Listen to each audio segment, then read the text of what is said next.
Anti-Semitism has reared its ugly face in, of all places, my home state of Ohio.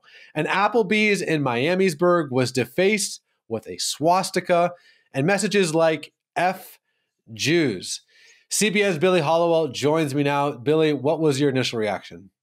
My initial reaction was that this is obviously horrific, and you look at these events and you think, how can this still be going on in today's day and age? How can we still be dealing with this? But it reminds me that, really this is an issue that is spiritual. It goes back to the beginning of time. You look throughout the Bible, you see the Jewish people again and again and again being the target of hatred, right?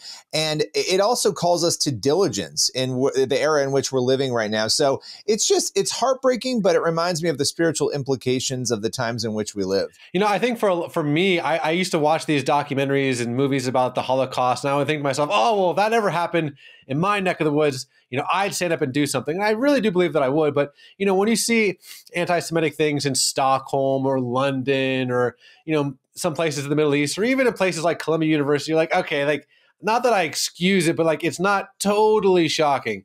But for this one hit home. I'm from Ohio. It's a mom and pop, blue collar, down home country kind of place between Dayton and Cincinnati. And to see that happening here, it's like, okay, guys, like, canary in the coal mine stuff. Like, this is happening. It's happening right now. It's happening in Ohio. And the fact that the spray paint, Jews work here as it had on the Applebee's. I mean, that is so unbelievably reminiscent of what you saw in Warsaw, in Krakow, in Lublin, Jewish owned businesses. If we ignore it, it's to our own detriment. And I think that's an important thing that I want to read off. It's just a couple of statistics, but it's so unbelievably crucial. We did a story about this about 9 or 10 days ago. The ADL released a report about anti-Semitic incidences in the United States. This isn't what's happening in Australia or France. In the United States, anti-Semitic incidences have gone up 5% from last year, 344% over the past 5 years, 893% in 10 years. This is the United States, almost 1,000% increase. Guys, like, this is happening. It's happening right now in the United States, in the most, normal place that could possibly happen. This isn't an extreme fringe kind of location or a place that you'd even expect it. This is happening right in your home, right kind of down the street. And I think it's incumbent upon us. It's like, okay, now all those times you watch those Holocaust documentaries and those Holocaust movies, it's like balls in our court. Like, what are we going to do about it? Like, are we going to, just let this happen? And the thing is, it's kind of coming to the point, Billy, where it's like, we can't ignore this any longer. But I think a lot of folks are wondering, what they can even do about this. Yeah, I mean, I think obviously you have to speak up. What you were saying before is so true. We all look at the Holocaust and we say, oh, we would have stood up. We wouldn't have gone along with what Hitler was doing. We would have been strong. We would have fought back. But a lot of people didn't. And a lot of people in the church didn't, right? And so a lot of Christians didn't. And so if you're a Christian, even if you're not, and you're watching this and listening to this, when you're seeing people spray paint things like this on buildings, when you're seeing open hatred on college campuses, my goodness, look at what happened after October 7th. At Columbia, go down the line, these colleges and universities where these ideologies that we've known have been there for a long time bubble to the surface in such a horrific way.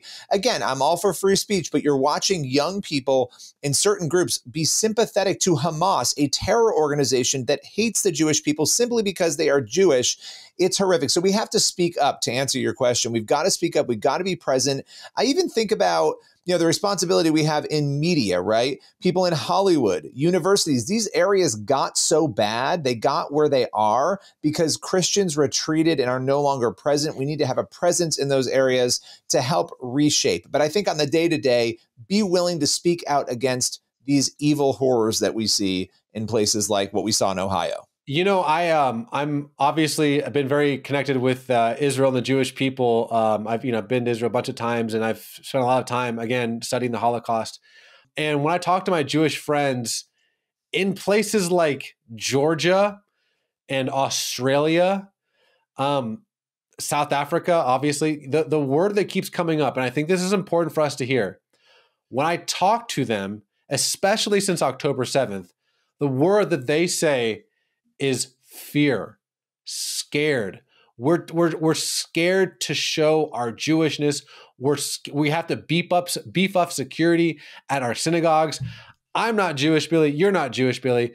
But if you have a Jewish friend or a Jewish community in your neighborhood, may I recommend, as a follower of Yeshua, just going and introducing yourself to the rabbi, letting them know that they're not alone, that anti-Semitism does not fly on our watch, that never again means something to us, because this happened at an Applebee's south of Dayton, Ohio.